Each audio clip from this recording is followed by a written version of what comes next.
Bien-aimés, nous vous saluons ce matin dans le nom de Jésus. C'est vraiment une grande grâce d'être avec vous. Nous saluons tous nos frères de toutes les nations africaines. Et le grand de nos désirs est que vous puissiez aussi comprendre l'évangile. Nous saluons tous les étudiants de la Bible ce matin. Bien-aimés, aujourd'hui nous allons aborder un thème très intéressant, un thème important. Ce thème va nous parler de l'ambition de la sorcellerie. Vous le savez très bien que la sorcellerie est une œuvre qui inquiète et est une œuvre qui fait beaucoup d'actions négatives. En Afrique comme dans de nombreux continents, des personnes disent qu'il y a une sorcellerie positive. Des personnes sur différentes chaînes de télévision spéculent sur les bienfaits d'une certaine sorcellerie positive. Mais à la lumière de la Bible, la sorcellerie n'est pas positive. La Bible nous enseigne au contraire que la sorcellerie, elle est destructive. Parce que la Bible nous montre clairement les origines de cette sorcellerie. Lorsque nous prenons l'Égypte antique dans le livre de Genèse, nous constations que l'Égypte regorgeait de nombreux sorciers, des personnes qui avaient des pouvoirs mystiques assez très destructifs. Aujourd'hui, nous allons voir la première phase de la sorcellerie. La première phase. Et cette première phase, nous allons voir dans le livre de Samuel. Vous savez, l'histoire dans le livre de Samuel est une histoire intéressante. On nous parle de deux femmes qui avaient pour mari Elkanah. Elkanah qui était un monsieur magnifique, Elkanah qui faisait un effort pour que ces deux femmes-là se réjouissent, pour que ces deux femmes-là soient dans la paix, pour que ces deux femmes-là avancent, pour que ces deux femmes-là ne se sentent pas tristes. Parce que c'était un monsieur qui dispensait son énergie sur ces femmes, qui dispensait ses biens et qui vraiment était un monsieur qui était juste. Mais Anne ne faisait pas d'enfant. Anne avait un handicap grave. Mais Pénéna était une femme féconde, une femme qui pouvait donner des enfants. Donc vous voyez que là, il y avait une situation de déséquilibre du côté de Anne. Mais cette Pénéna pouvait être un instrument de bienfait, un instrument de consolation. Mais on va faire un constat que Pénéna va être cette femme qui va être un instrument qui va créer le chaos psychologique dans la vie de Anne. Anne va être attristée par cette femme-là. Mais l'objectif de cette femme nous intéresse. C'est-à-dire, c'est l'objectif de cette femme. Dans quel esprit cette femme mouve? Qu'est-ce qu'elle veut à la fin? Et toutes les personnes qui sont utilisées au premier niveau de la sorcellerie ne font rien en vain. Ces personnes sont utilisées par un esprit qui a un objectif de destruction, un objectif de nous amener au désespoir, un objectif de nous amener au suicide, un objectif de nous dire qu'on n'est rien en un mot. Vous le constatez très bien que vous pouvez appartenir à une maison, à une famille. Vous pouvez appartenir à un environnement où les personnes ne font que créer des paroles négatives en vous. Des paroles de désespoir. Des personnes vous disent que tu ne pourras pas. Ce que tu veux entreprendre ne réussira pas. Ce que tu veux faire ne peut pas aboutir. Des personnes qui vous donneront l'image négative de votre mari, de votre femme, même de vos enfants. Une personne arrive chez vous et elle regarde vos enfants et elle crée dans votre psychologie une image négative de vos enfants. C'est-à-dire, oh, ton fils qui est là, vraiment avec sa manière d'être là, je ne crois pas qu'il aura du succès. Oui, ta fille qui est là, avec sa manière de s'habiller, je ne crois pas qu'elle aura de l'avenir. Donc, cette personne crée en vous le grand désespoir. Ces paroles prononcées sont des paroles venant de l'esprit Python. Sont des paroles dangereuses. C'est le début de la sorcellerie. Des personnes dont la langue est utilisée pour créer le désespoir, pour créer le chaos. Bien aimé, il faut faire attention. C'est cette personne qui était Pénéna. Pénéna ne créait pas d'espoir pour Anne. Chaque matin, certainement, elle se moquait d'Anne. Chaque matin, certainement, elle lui donnait des paroles blessantes, comme la Bible dit. Vous voyez, des paroles blessantes. Donc, des personnes qui sont utilisées au premier niveau de la sorcellerie sont utilisées dans leurs paroles. C'est-à-dire, Satan s'incarne dans leurs paroles et ces personnes, généralement, dans leurs différentes familles, créent la division, créent le trouble, créent le chaos. Ces personnes ont une langue qui calomnie. Ces personnes ont une langue qui se moque. Ces personnes, généralement, même, ont la langue de la querelle. C'est-à-dire, elles ont pour objectif de détruire les entités familiales. Et c'est ce que Pénéna faisait. Mais l'objectif de ces personnes est que autour d'elles, des personnes ne croissent pas d'une manière éducationnelle, ne croissent pas dans la prospérité réelle, ne croissent pas dans la maturité spirituelle. Donc c'est un objectif de créer un chaos total. Donc ces personnes sont animées directement par Satan. Donc ces personnes ont en elles les semences du démon et elles travaillent ainsi. C'est pourquoi je vous appelle à un grand discernement. Nous devons au jour d'aujourd'hui avoir un discernement. Nous devons au jour d'aujourd'hui comprendre que dans nos maisons, dans nos entourages, il y a des personnes qui sont instruments du diable. Mais généralement, ces personnes ne savent même pas qu'elles sont instruments. Elles ne le savent pas. Parce qu'il y a une sémence du diable en elles. Et comment le diable travaille? Les démons réels de la sorcellerie travaillent par télépathie. Elles actionnent ces personnes parce qu'elles sont comme une clé d'entrée du diable dans la maison. Une clé certainement d'entrée du diable dans le village. Une clé d'entrée du diable dans la région. Donc bien aimé, quand quelqu'un est instrument du diable, elle fait des œuvres macabres. À ce premier niveau, l'instrument du diable peut être ton enfant. L'instrument du diable peut être ton mari. L'instrument du diable peut être ta femme. Dans ton entourage plus proche. C'est la stratégie du démon. C'est-à-dire utiliser quelqu'un de ton entourage plus proche pour te mortifier, pour créer le chaos. C'est ce que faisait Pénéna. Bien aimé, ayons le discernement. Très souvent, nous vivons avec des personnes, mais nous ne les maîtrisons pas. Très souvent, nous mettons notre confiance en des personnes, mais c'est elles qui nous détruisent. Voilà pourquoi la Bible dit clairement, maudit soit l'homme qui se confie en l'homme. Nous devons avoir du discernement. Très souvent, toute ton histoire est contée à quelqu'un. Tous tes projets sont comptés à quelqu'un. Le connais-tu bien? Connais-tu bien cette personne? Bien aimé, je vous appelle à la vigilance. Nous devons être vigilants. Parce que la sorcellerie commence par ce premier niveau-là.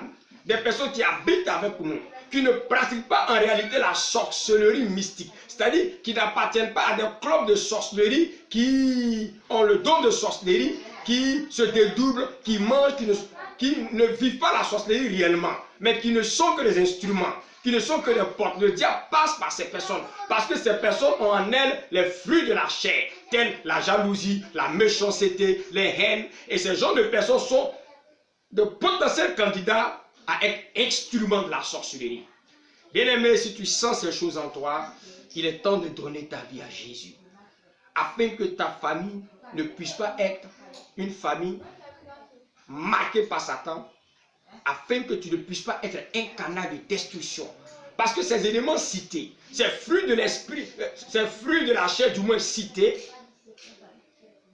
que je vous donne ici, qui est écrit dans le livre de Galates, si vous allez, vous constaterez qu'on nous parle des fruits de la chair. Et ces fruits de la chair, si ces fruits-là existent en vous, vous êtes candidat potentiel à être instrument de la sorcellerie. Et généralement, c'est par ces personnes que le diable opère.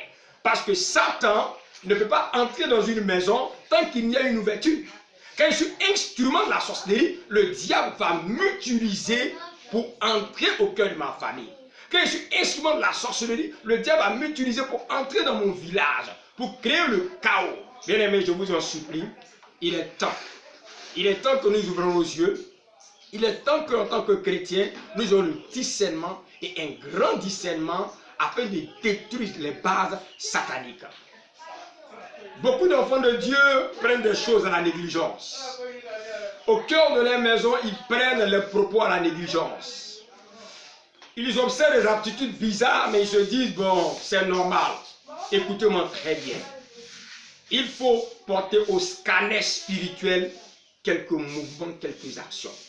Il faut beaucoup interroger Dieu, pourquoi telle personne se comporte ainsi, pourquoi telle personne parle ainsi. Il faut s'interroger beaucoup. Tu es chez toi, quelqu'un vient et il ne fait que dire des ragots sur ton mari.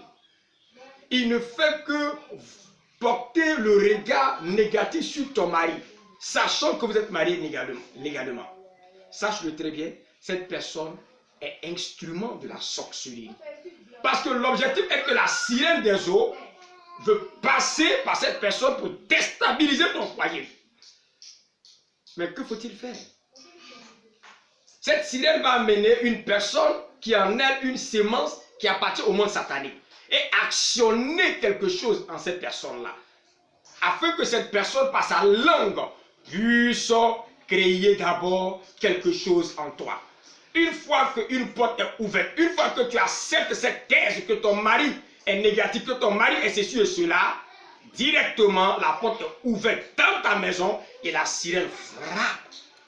Comment le démon de malédiction va agir? Comment le démon de malédiction va se manifester du moins? Comment le démon de malédiction va frapper et exécuter ses ordres? Vous voyez? Elle va amener certainement une personne qui va commencer à donner toutes les négativités des actions comportementales de tes enfants. C'est-à-dire, oui, ton tel fils-là, vraiment, je le vois souvent dans les rues avec des gens qui fument. Ta telle fille-là, je la vois souvent marcher avec des prostituées. Oui, ton fils, vraiment, est-ce qu'il va à l'école vraiment? Vraiment, j'ai vu ton mari. Vous voyez, toutes ces choses-là, c'est pour créer en toi un désespoir et un déséquilibre spirituel. Si tu es chrétien, tu viens rencontrer des actions négatives de ta famille, dans ta maison, il faut te lever et prier. Il ne faut pas accepter tout ce qu'on te dit et il ne faut pas toi-même donner accès au diable dans ta maison. Le fait de refuser la négativité et le fait de se mettre en position de prière et le fait d'utiliser la parole de Dieu pour répondre à cette personne qui est instrument de la sorcellerie, déjà détruit quelque chose de fondamental dans le monde spirituel satanique. Bien aimé, il est temps qu'on ait du discernement. Par manque de discernement, beaucoup de personnes ont vendu leur mari, ont vendu leurs femmes au monde spirituel de par l'intermédiaire des instruments de la sorcellerie qui sont au premier niveau. Je vous le rappelle, ton frère, ta soeur, ta femme, ton mari peut être instrument. Il faut être vigilant. On n'écoute pas tout. On n'accepte pas tout. Et on est vigilant. C'est dans cette vigilance que vous allez détecter ceux qui sont en mission, ceux qui sont instruments de la sorcellerie.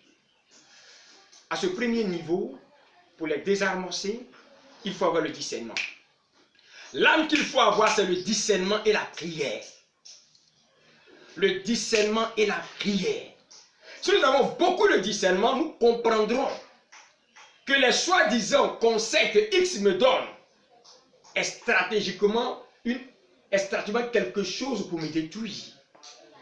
Une personne peut venir au cœur de ton foyer et dire, bon, puisque ton mari te trompe, ce que moi je pense là, ne lui sait plus à manger. C'est parce que tu laves ses habits. Croyez-vous qu'une telle personne te donne un conseil t'aime ainsi? Bien aimé, soyons vigilants. Une telle personne peut venir pour dire, bon, ton fils, vraiment, il ne te respecte pas. Si c'était moi, voilà ce que j'allais faire. Je n'allais jamais même le mettre encore à l'école. Et puis, les projets que j'avais pour lui, j'allais arrêter instantanément parce que je sais que tu veux qu'il parte en Europe, parce que je sais que tu veux faire telle chose pour lui. Mais cet enfant, regarde comment il t'humilie. Crois-tu que c'est des bons conseils? La Bible te dit, est le discernement. La Bible te demande d'ouvrir ton esprit par le Saint-Esprit. Quels que soient les conseils que l'on te donne, quel que soit ce que tu entends sur ta famille, quel que soit ce que tu entends sur les décisions que tu as prises comme pour faire ton projet, cherche la face de Dieu. Parce que les instruments de la sorcellerie sont tapis dans nos maisons, détruisant nos bénédictions, détruisant nos vies par des conseils sataniques. Bien-aimé, sois prudent et que la paix de Dieu soit avec toi. Que la grâce de Dieu soit avec toi. Si nous continuons ce test, nous allons voir que Pénéna n'a pas atteint son objectif. Pénéna n'a pas atteint son objectif. Elle mortifiait Anne. Elle donnait des paroles blessantes. Mais Anne a décidé de rechercher l'Éternel. Elle n'a pas fait les histoires Pénéna. Elle n'a pas crié. Mais plutôt, elle est allée au cœur de la prière. Bien-aimés, très souvent, nous devons comprendre ce verset qui dit, ce combat n'est ni par notre intelligence, ni par notre force, mais par mon esprit, dit l'Éternel. Ce qui est spirituel se règle spirituellement, mais avec des actions véritablement spirituelles. Nous devons déjouer le plan de la sorcellerie au premier niveau par la prière. Nous devons rechercher la face de Dieu. Lorsqu'il y a des provocations, lorsque quelqu'un est instrument et veut nous induire en erreur, il veut créer une ouverture dans nos maisons, nous devons nous atteler à la prière. Que cette personne soit ta mère, que cette personne soit ton père, que cette personne crée des pièges. Parce que les instruments de la sorcellerie sont aussi des personnes qui créent des pièges. Ils sont comme des chasseurs. Ils créent des situations de pièges afin que nous tombions là-dedans.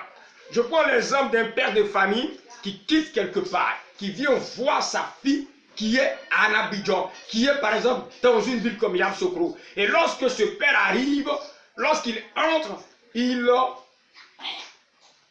un regard vraiment coloreux.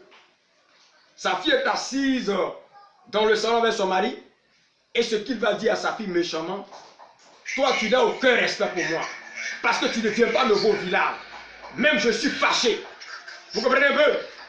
Et on voit directement que cette action, cette manière de faire, doit créer une colère dans cette femme-là. Mais par le discernement, si elle a le discernement, elle comprendra qu'il y a quelque chose qui ne va pas chez son père. C'est la tranquillité, le calme. Donc la manifestation des fruits de l'esprit, afin de détruire le projet de la sorcellerie au premier niveau. Je vous remercie. Bien-aimés, nous verrons dans la suite des temps le deuxième niveau de la sorcellerie, qui est le club traditionnel de sorcellerie dans nos villages et dans nos régions. Je vous remercie. Que la paix de Dieu soit avec vous. Amen.